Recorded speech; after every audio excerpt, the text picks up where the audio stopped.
pensée aujourd'hui plus particulière par rapport à ma mère.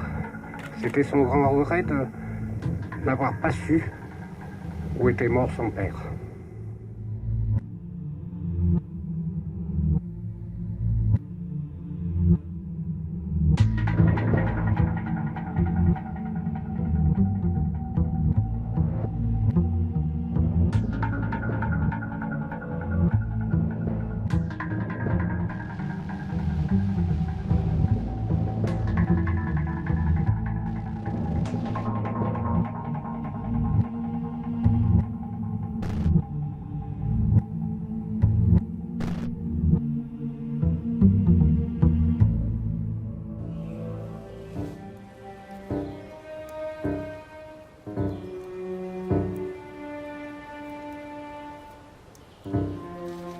J'accepte ce qu'on m'appelle le légiste des poilus. Alors, faut voir si c'est honorifique ou humoristique. Parce que le docteur Frémont tient cette vocation de son père, qu'il a grandi sur ce lieu de bataille, dans le respect et le souvenir des morts pour la France, Verdun, c'est son histoire, comme celle de tous les poilus qui hantent encore ce linceul préservé, appelé la zone rouge. Alors là, on est dans les tranchées de première ligne allemande, juste avant la grande attaque sur Verdun du 21 février 1916. Alors, quand on regarde bien, on peut retrouver toutes sortes de vestiges.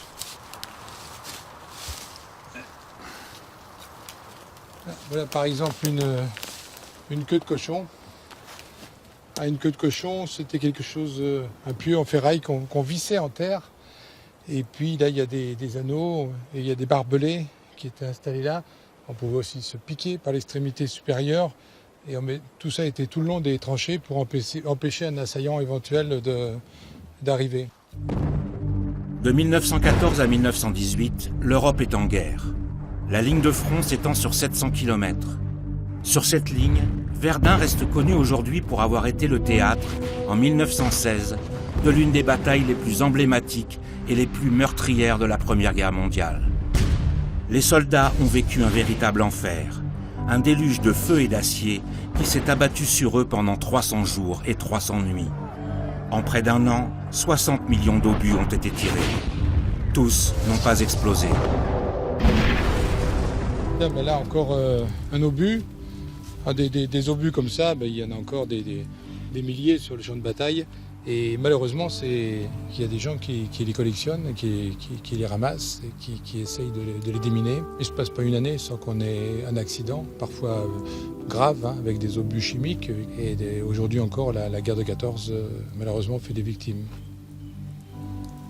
Verdun, c'est une guerre de position avec des tranchées, des obus qui explosaient. Il n'y a pas un mètre sans qu'il y ait un trou d'obus. Donc même un soldat qui était tué et dont le corps était en entier, après, il y a d'autres obus qui sont tombés et souvent il a été disséminé. Surnommé le Grand Abattoir, la bataille de Verdun a fait 714 000 victimes, mortes, blessées ou handicapées à vie. Aujourd'hui, 80 000 soldats manquent toujours à l'appel. Ils sont ici, quelque part, dans ce qui est l'une des plus grandes nécropoles à ciel ouvert du monde. On les a cherchés un petit peu à l'issue du premier conflit pendant quelques années et à un moment donné on a dit on arrête les recherches, maintenant on ne les cherche plus, on ne les cherche pas. Mais quand ils émergent, on est quand même obligé de s'en occuper et c'est à ce moment-là que j'interviens bien sûr. En France, à la fin de la guerre, la zone rouge s'étendait sur 11 départements. Les terrains étaient tellement pollués et dangereux qu'ils n'ont pu être rendus à l'agriculture et aux populations.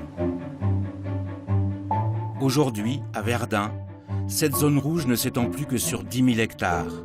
Vierge de toute habitation, elle est ponctuée des vestiges des combats et habitée par le souvenir des sacrifiés.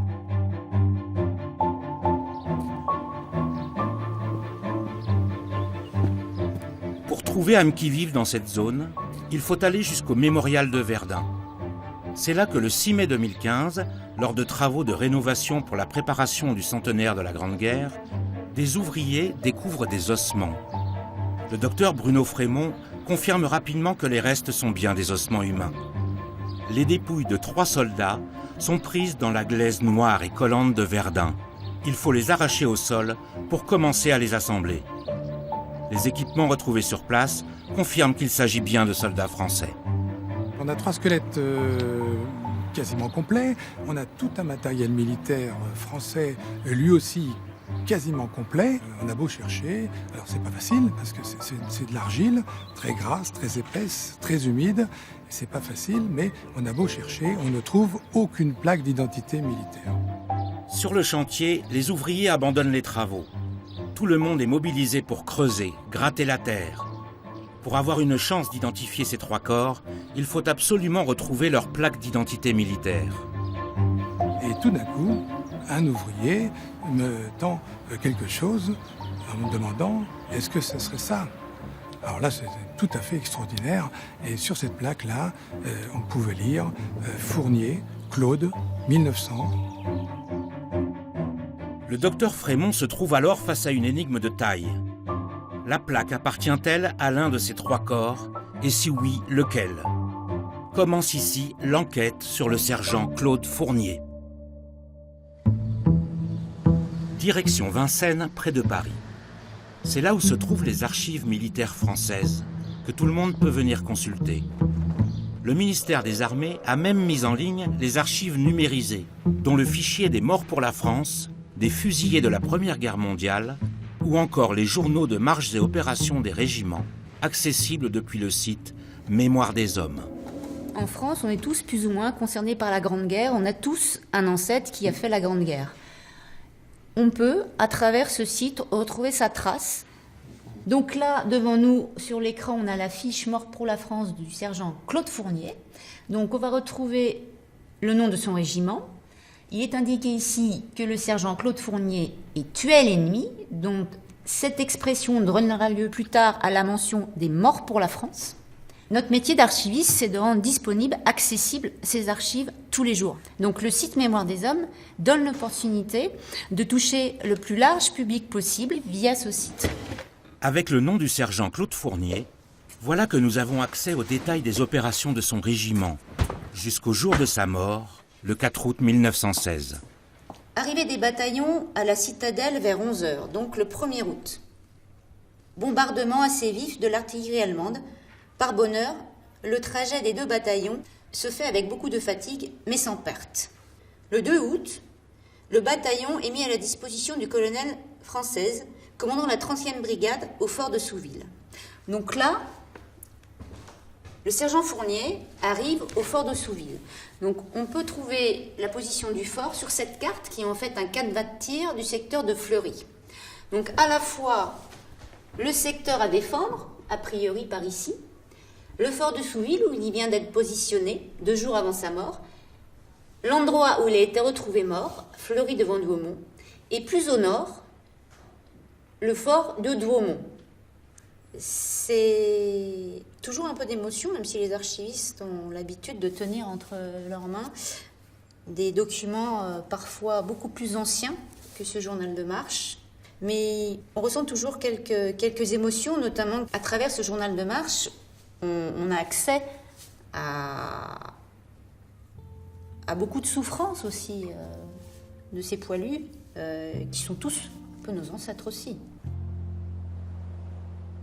Le sergent Fournier mourra 2 jours plus tard, le 4 août 1916, lors d'une attaque particulièrement violente à Fleury devant Douaumont. Mais beaucoup de questions restent en suspens. La plaque d'identité militaire appartient-elle à l'un des 3 squelettes du mémorial? Et si oui, pourra-t-on lui retrouver une famille?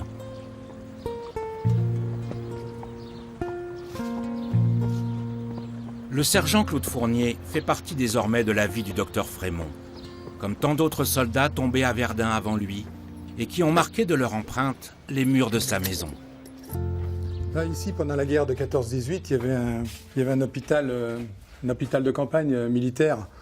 Et beaucoup de soldats qui ont cantonné ici, et puis il y a eu beaucoup aussi des blessés, beaucoup de morts. Même parmi le personnel de santé, il y a trois infirmières qui ont été tuées ici par des bombardements allemands le 18 août 1917.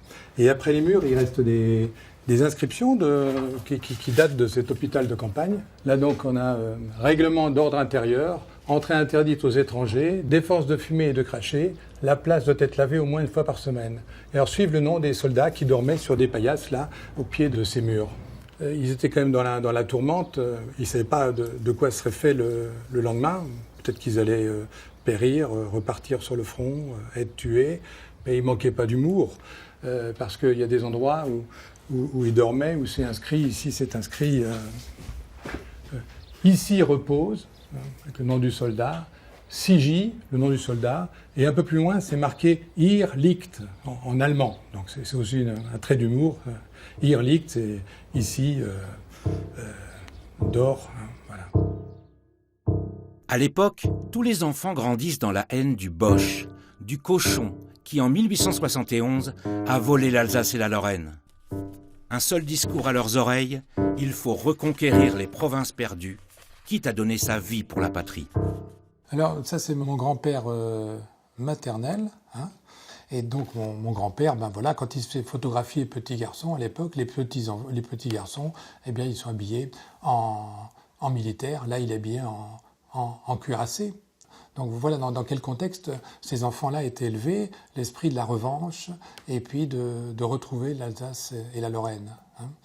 Donc ben, en 14 il a 20 ans, pile, et il est content de partir à la guerre, voilà. Et quelques jours après, bien, son adjudant-chef vient les chercher, puis il dit, bon, moi j'ai besoin de 5 volontaires pour enterrer les morts. Et alors là, il réalise qu'il y a des morts. Pas un seul instant, il avait pensé qu'il pouvait y avoir des morts à la guerre. Il pensait que ça allait être l'affaire de quelques jours, et on les aurait pas prévenus qu'il y aurait des morts, hein. Donc, et là, ils ont commencé à déchanter. D'une certaine manière, le docteur Frémont a lui aussi donné sa vie à la patrie. Il a choisi de faire vivre le souvenir, la mémoire. Et ce choix passe par l'omniprésence de la mort dans son quotidien. Oui, bonjour Major. Oui, c'est à quel endroit? Ok, bah on se retrouve là-bas.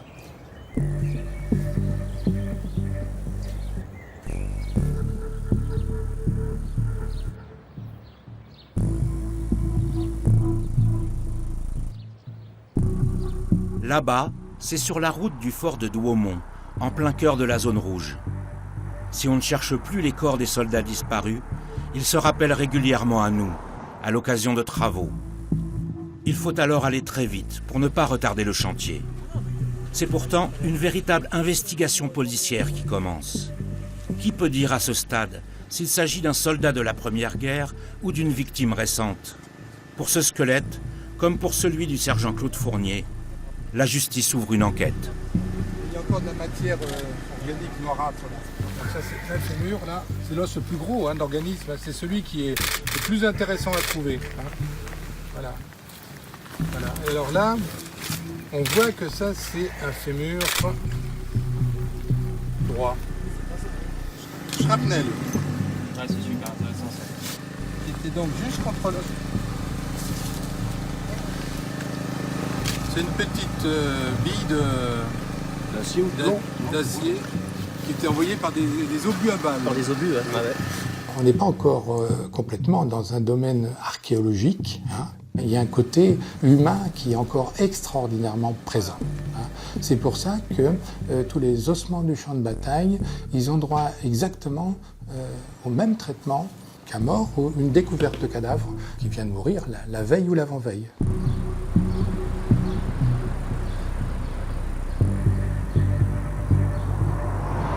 Hôpital de Verdun. L'inconnu de la route de Douaumont est ramené sur la table d'autopsie du docteur Frémont pour un examen complet.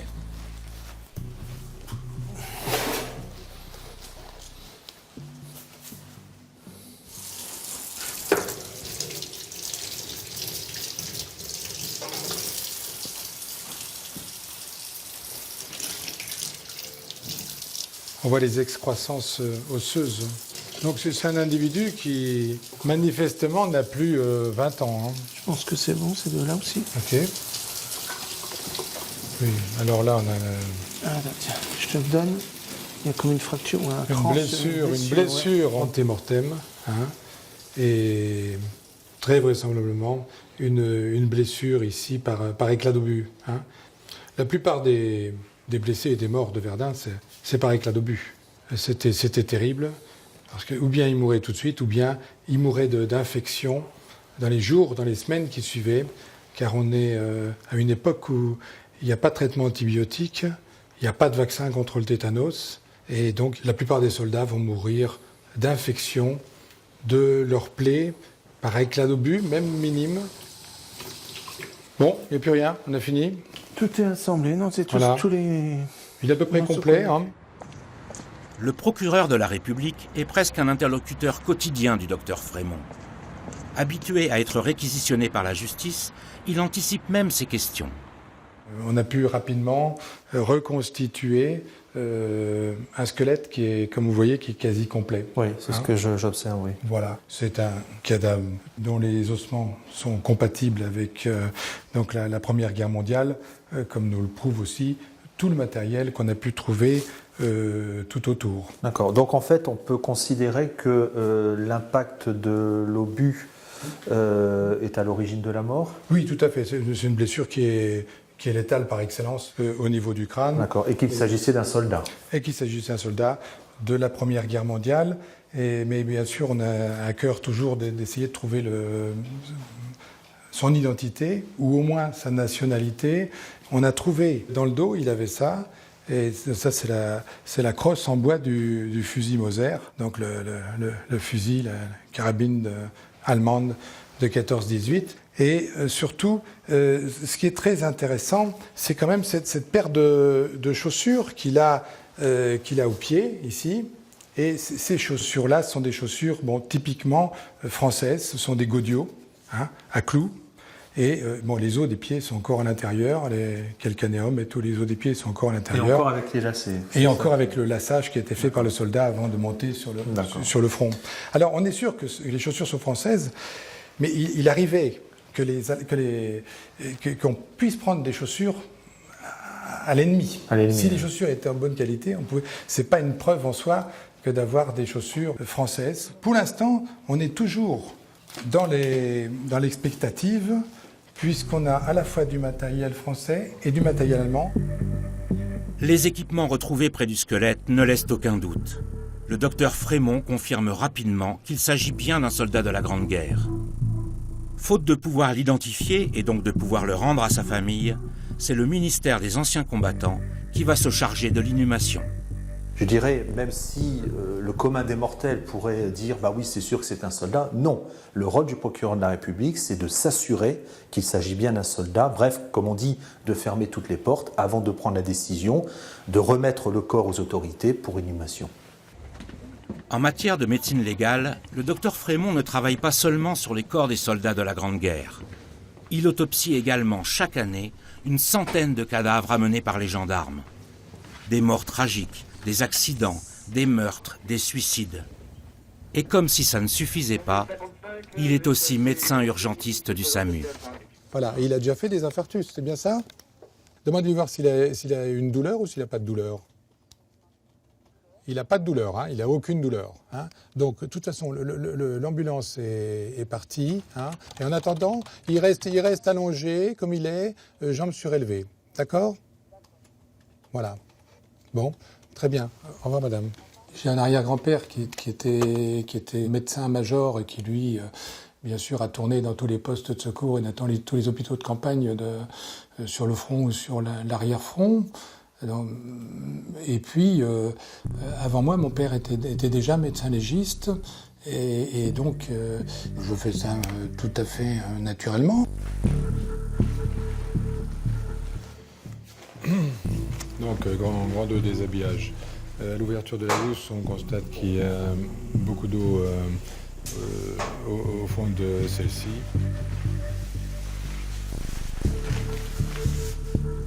Les vêtements de la victime sont entièrement mouillé. Ce vêtement n'est ni déchiré ni perforé. Point. Ma vie est un petit peu peuplée de morts. Et on pourrait se demander des fois, mais comment survivre au milieu de tous ces morts, hein? Alors bon, la réponse, elle est dans certaines passions qui permettent d'aller au-delà et puis de continuer à avancer, de continuer à vivre. Les bois, les animaux pour reprendre pied dans la vie. Loin des odeurs de la salle d'autopsie, la nature occupe les rares moments de liberté du docteur Frémont. C'est ce qui permet d'avoir un équilibre. Ça apaise par rapport à la médecine d'urgence et puis à la médecine légale. Ça remet les idées en place et les pieds sur terre. La nature, elle a ceci, c'est qu'elle ne meurt jamais. Elle se régénère toujours. La nature, quelque part, elle est rassurante.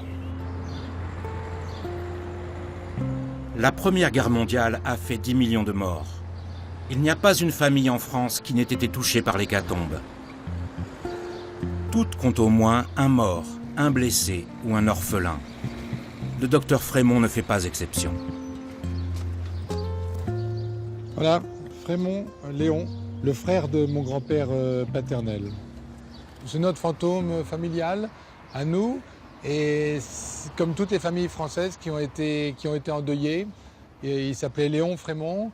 Mon père, quand il est né, on l'a appelé Jean, mais son deuxième prénom, c'était Léon, pour rappeler son oncle. Des fois, on a redonné les mêmes prénoms aux enfants qui sont nés, comme pour essayer de les remplacer. Et puis, eh bien, chez moi, j'ai son petit médaillon qui représente en photo. Et mon arrière-grand-mère conservait ce petit médaillon sur sa table de nuit. Et jusqu'à sa mort, elle a serré contre elle le médaillon représentant son fils qui avait disparu trop tôt en 14. Partout en France, dès la fin de la guerre, des monuments s'érigent à la mémoire des chers disparus. Tout comme à Colombier-en-Brionnais, d'où le sergent Claude Fournier est originaire. Le maire, Jean-Paul Malatier, se passionne pour son histoire. Voilà le nom de Claude Fournier, qui est bien inscrit sur le monument mort de Colombier. D'avoir retrouvé ce soldat en me disant « on a un soldat de Colombier qui a été retrouvé », voilà, mon premier instinct, c'était de venir voir. Oui, c'est bien Claude Fournier. C'est plus un instinct qu'une information, puisque je savais. Les 3 squelettes du mémorial de Verdun agitent la presse française, et plus particulièrement en Saône-et-Loire. La découverte de la plaque du sergent Fournier, l'enfant du pays, soulève beaucoup de questions. La première, a-t-il encore de la famille dans la région ? Pour tenter de trouver une réponse, Jean-Paul Malatier se lance dans la réalisation d'un arbre généalogique. Il fallait que je comprenne cette famille. Donc il a fallu, j'ai retrouvé avec les actes, faire un petit arbre généalogique pour retrouver le sens de toute la famille. Donc voilà, et là tout est expliqué. Donc voilà, ses parents, Antoine Fournier, sa mère, Claudine Desmurger, qui ont eu 3 enfants, dont Claude Fournier, né le 27 novembre 1980, et ensuite qui a eu une seule fille, Jeanne-Antoinette Fournier, et donc ses 3 enfants. Et c'est finalement une parente du sergent Fournier qui se présente un jour à la mairie. La petite fille de la sœur du sergent Claude Fournier. Elle vit toujours au village. Bonjour Claudia. Bonjour Jean-Paul. Ça va ? Oui. Oui. Claudia, bien sûr, est venue se présenter à la mairie après avoir vu les articles, les premiers articles de journaux, les journaux locaux. Donc elle est venue se présenter à la commune, à la mairie, pour nous dire, voilà, je suis de parent avec le soldat Claude Fournier. Elle m'a apporté cette mémoire qu'elle savait, puisqu'elle avait des photos de la fille de Claude Fournier, puisqu'ils sont restés en relation longtemps avec la fille de Claude Fournier. Sa fille est morte, elle avait 101 ans. Elle était pourtant pas jeune. Mais elle n'avait jamais su son père. Elle savait qu'il était mort à Verdun. Mais c'est tout ce qu'elle en savait. Elle ne savait pas où. Non. Et comment elle était morte. Non. L'histoire du sergent Fournier commence à se préciser. Sa fille est donc décédée, mais il semblerait qu'elle ait eu un fils, et que ce fils soit toujours vivant. Il s'appelle Robert Allard. Claude Fournier était décédé, et il y avait peut-être un petit-fils qui était toujours vivant, mais que personne n'arrivait à localiser. Et c'est Monsieur Malatier qui a pris son téléphone et qui a téléphoné à tous les Allard du sud de la France, un par un.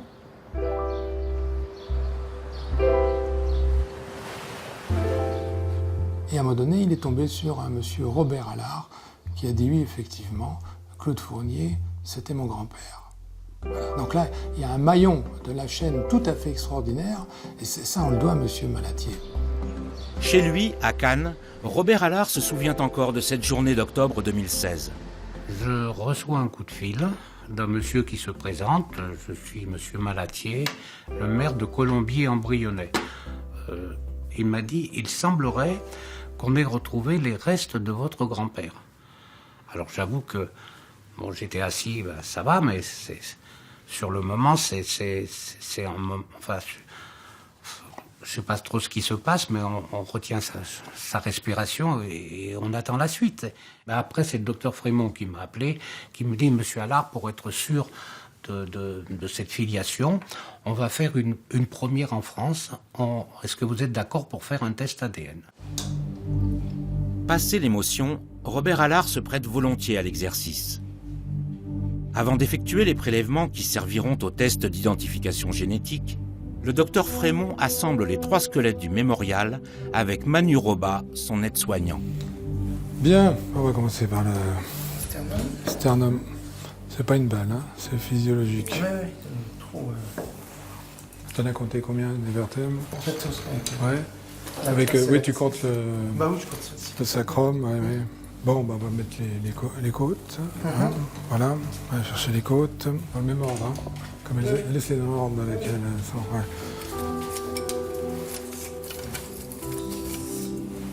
Voilà. Redescends un peu aussi comme moi. Voilà, comme ça. Bon, on va chercher le tibia. Il n'y a pas d'éclat métallique. Voilà. Ils s'articulent bien ensemble et c'est bien les mêmes à côté. Exactement. Voilà, bien symétrique. Alors, donc voilà le crâne. Là, il est en bon état. Là, il y a une fracture quand même, hein, au niveau temporal. Voilà, là, il y a les sutures crâniennes, mais ça, c'est une fracture du crâne. Très de fracture. Maintenant, on va faire un prélèvement sur le fémur.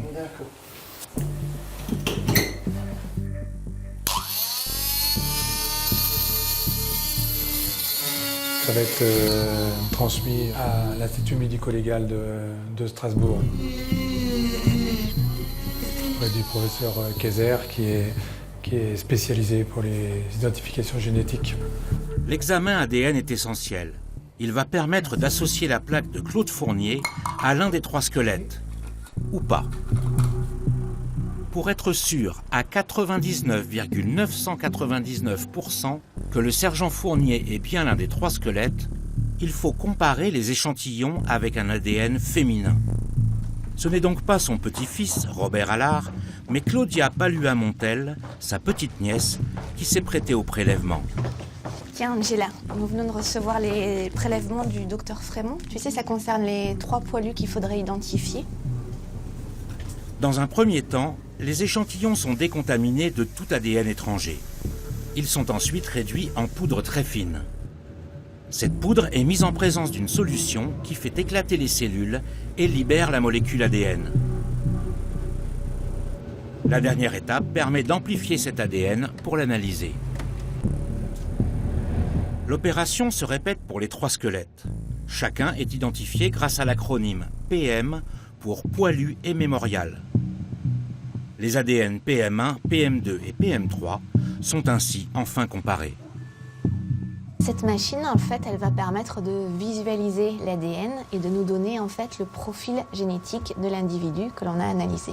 Claudia Palluat-Montel présente une mutation et le squelette PM1 eh bien, présente exactement la même mutation alors que les autres ne l'ont pas. Donc cette analyse, en fait, a confirmé que le squelette PM1 était bien celui de Claude Fournier. Si les tests génétiques sur les soldats anglo-saxons de la Première Guerre mondiale ont déjà fait leurs preuves, ils sont encore inédits sur un soldat français. C'est quelque chose d'historique, puisque aujourd'hui, le sergent Fournier, il est le premier poilu reconnu génétiquement, et c'est aussi une certaine forme d'espoir et un certain réconfort pour toutes ces familles qui n'ont jamais retrouvé celui des leurs qui avait disparu à Verdun ou ailleurs pendant la guerre de 14-18. Pour redonner au sergent Fournier toute sa place dans l'histoire, le docteur Frémont travaille à transmettre son histoire. Pour cela, il se rend aujourd'hui à l'école de Colombier-en-Brionnais. Après avoir beaucoup collaboré à distance, le docteur Bruno Frémont et le maire Jean-Paul Malatier se rencontrent pour la première fois. Ben voilà.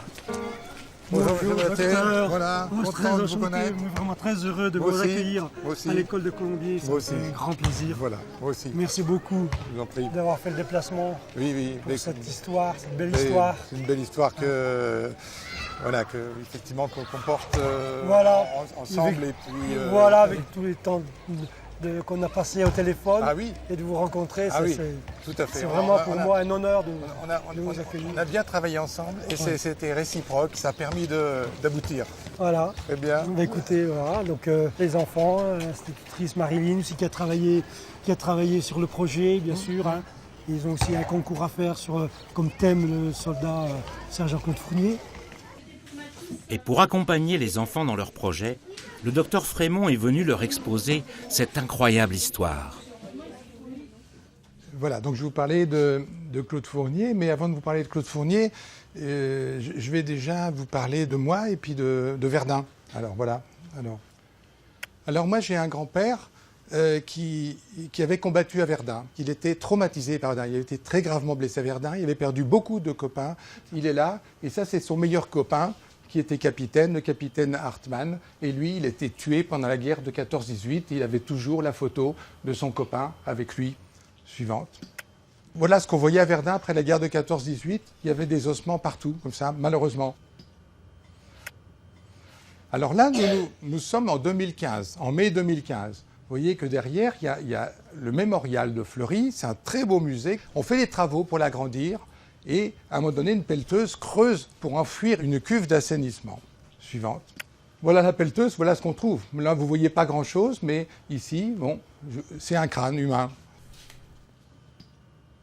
Et voilà, on peut reconstituer 3 squelettes. Pour pouvoir identifier un soldat de la guerre de 14-18, il faut trouver une petite plaque. Il y a le nom du soldat, Fournier, Claude 1900. Et là, cette plaque-là, on ne l'a pas au départ, on n'a pas de plaque.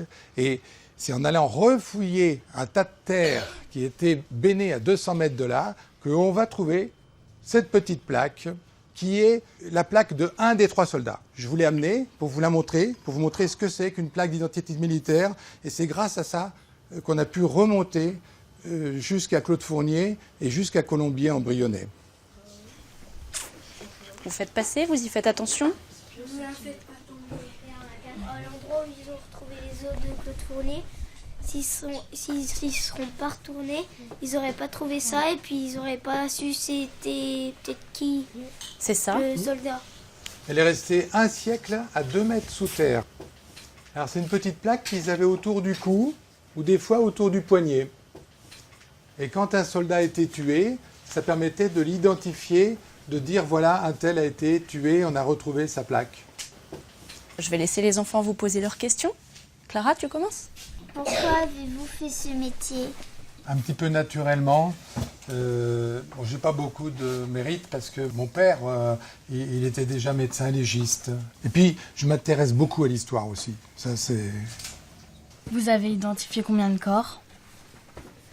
Combien de corps identifiés en tout depuis le début que je fais ça ? Déjà, c'est très rare d'avoir des squelettes entiers. Et ensuite, quand on a un squelette entier, pour pouvoir l'identifier, il faut aussi avoir cette petite plaque d'identité militaire. Et bien souvent, ils ne l'ont pas. Et depuis que j'exerce, je ne veux pas dire de bêtises, mais peut-être qu'il y en a une trentaine d'identifiés. Mais identifier aussi précisément qu'avec l'analyse génétique, c'est le premier. Parce que les autres, c'est une présomption d'identité. On n'est pas complètement sûr que ce soit eux. Alors que là, lui, on est sûr à 100% que c'est Claude Fournier. Allez-vous continuer d'essayer d'identifier les corps retrouvés avec Claude Fournier? Ils étaient 3, il n'y en a qu'un seul qui est identifié, et les 2 autres, eh bien, ils ne peuvent pas être identifiés parce qu'on n'a pas de plaque d'identité. Par contre, il y a quand même leur ADN qui a été fait. Et on a leur code génétique.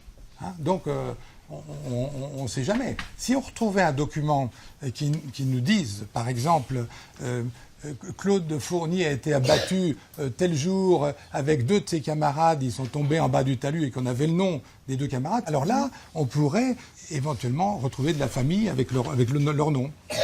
Alors, pendant la guerre de 14-18, la France a perdu presque 1 400 000 soldats qui sont morts pour la France. Qu'est-ce que vous en pensez de ça? Qu'est-ce que vous pensez de leur sacrifice? Moi, personnellement, je le dis franchement, je serais pas capable, même si j'avais 20 ans, de me sacrifier et de savoir que je serais peut-être mort dans la guerre, alors que eux, ils y allaient positifs. Et moi, je pense que il y a un grand respect pour eux, pour les Français, mais aussi pour les Allemands, parce qu'il n'y a pas, même si on préfère la France que les Allemands, ils se sont battus quand même pour l'histoire. Donc, Qu'est-ce que tu peux dire par rapport au sacrifice? C'est des gens courageux qui sont partis à la guerre pour nous. Et sans eux, on serait allemands, la France n'existerait plus. Et je trouve que c'est très courageux de leur part. Maintenant, il y a dans les forces armées, il y a des hommes et il y a des femmes aussi. Est-ce qu'aujourd'hui, est-ce que les femmes seraient prêtes aussi à se battre comme les hommes? C'est aussi une question. Si c'est pour la France, oui. Hein. Et dans quel état d'esprit tu serais au moment de partir à la guerre? Positif. Je me rends compte qu'on pourrait rester encore ici un jour ou deux. Les doigts se lèvent de tous les côtés et que vous étiez très intéressés et aussi très intéressants. Et je crois qu'en leur nom, je peux vous dire merci aussi.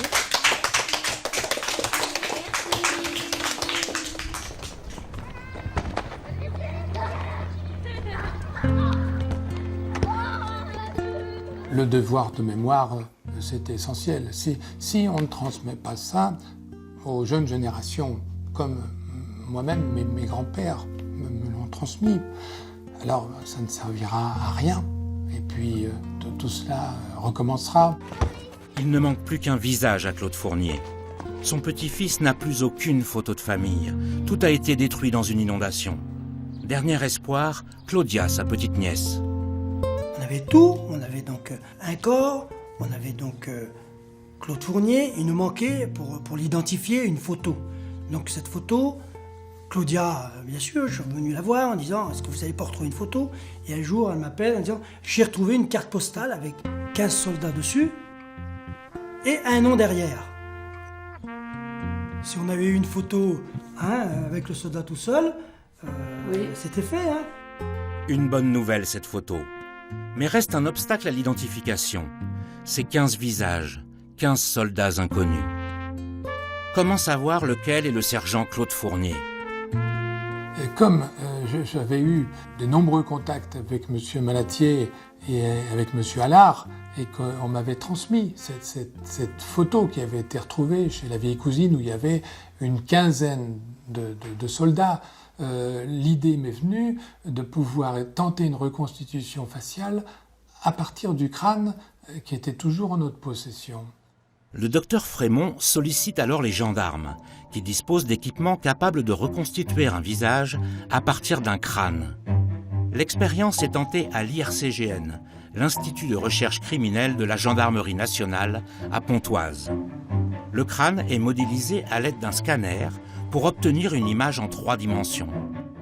Cette image-là qu'on a, c'est la première partie de la reconstitution faciale. C'est-à-dire que là, on a pu avoir une acquisition réelle et une vue 3D du crâne, et qui va être cette image-là, le point de départ, pour par la suite faire les différentes étapes de la reconstitution faciale. Sur l'image du crâne numérisé, l'anthropologue positionne 78 points de repère. Il applique ensuite un algorithme qui va représenter des textures de tissu mou et donner du volume à un visage qui reste neutre. Il faut ensuite s'en remettre à la génétique pour le compléter. Avec l'ADN, on est en mesure de prédire 4 caractéristiques. La couleur des yeux, la couleur des cheveux, la couleur de la peau et l'origine biogéographique de l'individu. La dernière étape est artistique. Elle s'appuie sur les modes de l'époque pour proposer plusieurs accessoirisations de ce même visage. Donc sincèrement, je pense que le visage qu'on a pu obtenir, c'est le visage le plus probable du sergent Claude Fournier. D'accord, très bien. Donc la photo du haut semblerait, dans le contexte de l'époque, être la plus pertinente à diffuser. Voilà. Notre proposition, en intégrant le maximum de données objectives, scientifiquement établies, et sur ces 15 personnes, où pourrait se situer le sergent Fournier, si tant est qu'il soit sur la photo. On savait que c'était un soldat, il y a eu cette émotion qui est venue se greffer sur un dossier et sur un numéro de dossier, c'est vrai. Et nous sommes des militaires, donc il est évident que pouvoir redonner à une famille un défunt, mort pour la guerre au combat, pour notre liberté, pour nos valeurs, celles qui aujourd'hui sont appliquées dans notre pays, et à un moment, ça prend une autre dimension.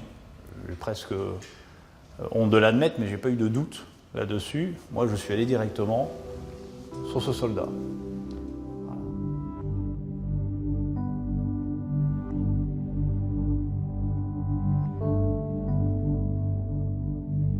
Pour un soldat identifié, combien de corps anonymes? De corps en miettes, explosés, dispersés par les obus.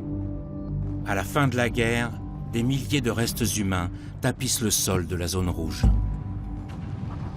De quoi donner un insoutenable vertige aux familles des disparus qui cherchent une trace, un objet, un lieu où amarrer leur douleur. Il fallait au moins ce monument unique pour se recueillir. Financé entièrement par des dons privés, l'ossuaire de Douaumont est inauguré en 1932 pour offrir un lieu de mémoire aux 130 000 soldats français et allemands. Réduits à l'état d'os, ils reposent désormais ensemble, en paix. L'ossuaire de Douaumont a été la volonté de Monseigneur Ginisti, donc alors évêque de Verdun, puisque dès 1919, il vient sur le champ de bataille de Verdun et voit tous ces ossements épars.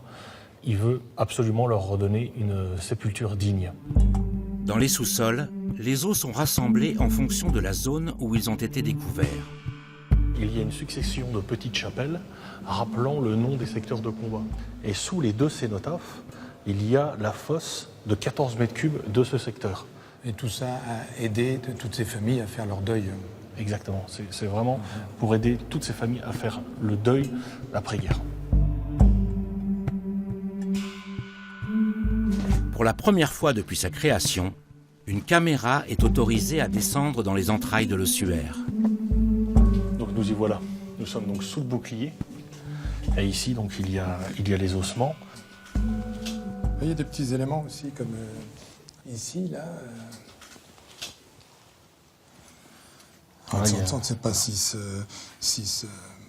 cette partie-là a été attachée à ce crâne, mais quand on voit ça, ça nous indique tout de suite. Exactement, puisqu'en fait, il s'agit en fait d'une partie intérieure du casque français, modèle 1915, que portaient nos poilus.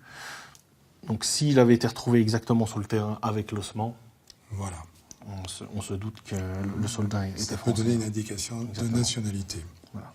La plupart du temps, ce sont des ossements épars, ce sont des fragments d'ossements, et la destination, c'est l'ossuaire et l'anonymat.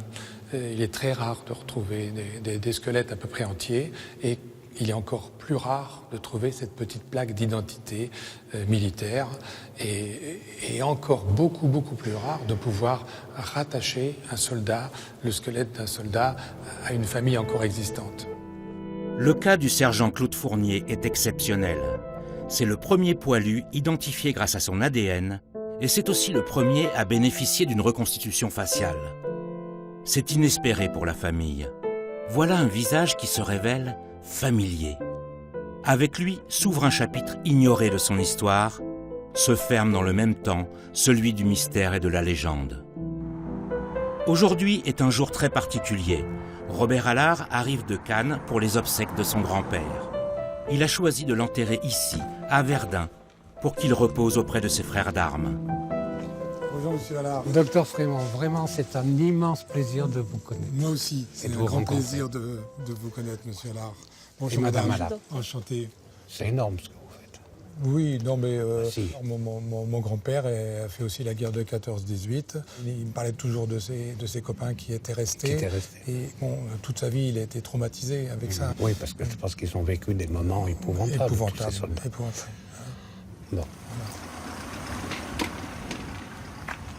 Vous êtes senti dans cette affaire-là, ce que je remarque, c'est que tout le monde s'est senti concerné. Le grand regret de ma mère, c'était bon, elle savait qu'il avait été tué à Verdun, mais elle ne savait pas où. Alors elle ne savait pas en disant, mais à Verdun, c'est à Fleury, c'est au chemin des Dames. Enfin, c'était le flou le plus complet. Moi aussi, je me suis senti concerné. Je pense que ça a été le cas aussi de Monsieur Malatier, qui raconte que son grand-père était voiturier à Verdun en 1916. Et donc lui aussi il s'est senti interpellé.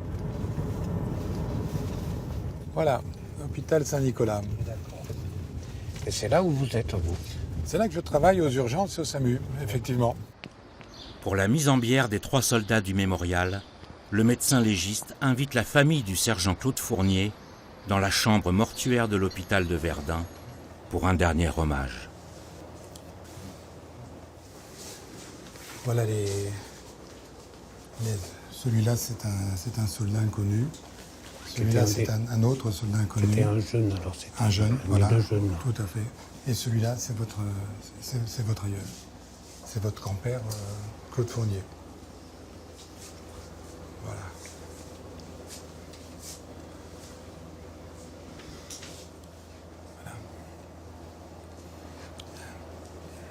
C'est impressionnant. C'est impressionnant.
À travers lui, c'est un symbole. Hein.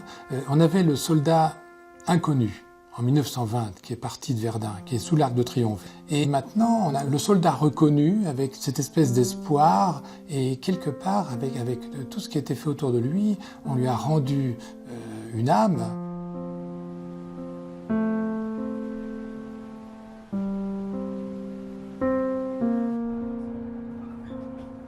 Deux bus ont été nécessaires pour transporter à Verdun les élèves et habitants de Colombier-en-Brionnais.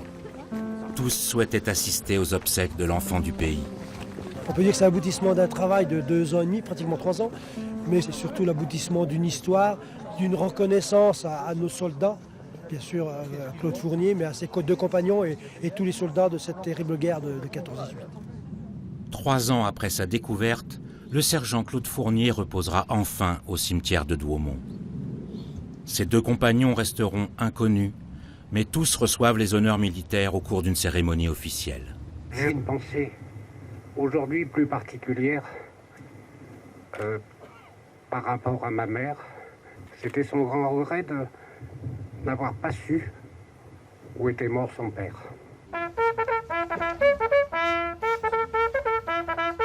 Présentez. Un. Rapport Boudry.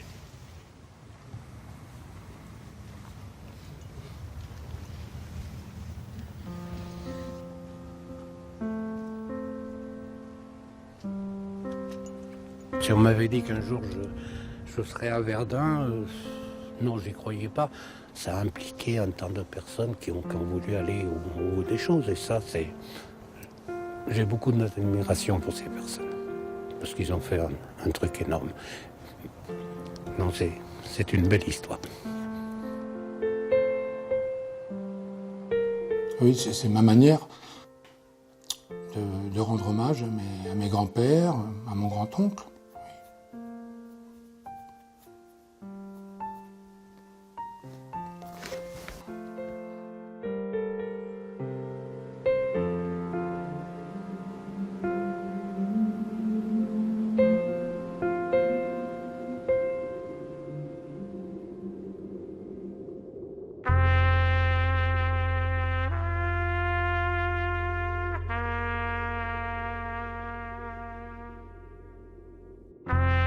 Les restes de 80 000 soldats sont toujours enfouis çà et là dans la zone rouge de Verdun. Ils hantent la forêt avec l'espoir d'être un jour découverts et enfin démobilisés. Ils rêvent pour cela de prendre place un jour sur la table d'autopsie du docteur Bruno Frémont.